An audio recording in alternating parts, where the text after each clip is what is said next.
तो बहुत बड़ा गाना आ गया है एनएस म्यूजिक जैक्सन से। इस वीडियो को लास्ट तक देखिएगा और चैनल पहली बार है तो चैनल को सब्सक्राइब कर लीजिए। तो भाई प्रमोद प्रेमी का बात कर लेते हैं। तो प्रमोद प्रेमी का बहुत बड़ा हाई क्वालिटी का भौकाल टाइप का वीडियो आ गया है। तो आप सब अगर प्रमोद प्रेमी का कट्टर फैन और चाहते हैं दिल से मानते हैं प्रमोद प्रेमी का, तो बहुत बड़ा प्रमोद प्रेमी का गाना आ गया, बहुत बवाल का भौकाल टाइप का ये वीडियो है।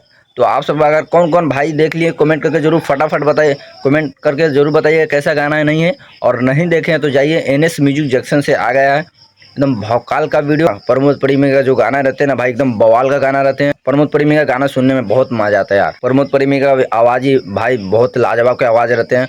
और वीडियो आ गया है एकदम फारूक लेवल का हाई क्वालिटी का वीडियो है। देखने के बाद मज़ा आ जाएगा। एनएस म्यूजिक जंक्शन से आ गया है प्रमोद प्रेमी का बहुत हाई लेवल का वीडियो। और जिस गाने का टाइटल आप देख लीजिए कैसा टाइटल है, एकदम लाजवाब के गाना है। अगर आप नहीं सुने तो जाके एक बार सुनिए। हाई स्केल में आवाज़ है ना भाई, एकदम प्यार सुन गाने सुनने में प्रमोद प्रेमी में एकदम लाजवाब मज़ा ही आ जाता है। अगर आप प्रमोद प्रेमी के कट्टर फैन होंगे तो आपको पता होगा कि प्रमोद प्रेमी का आवाज़ कितना बेस्ट और कितना लाजवाब पे लगता है। हालांकि जो भी गाना प्रमोद प्रेमी का आता है तो हिला के रख देते हैं मार्केट को। तब फिर मिलते हैं दूसरे वीडियो में दूसरे किसी अपडेट के साथ।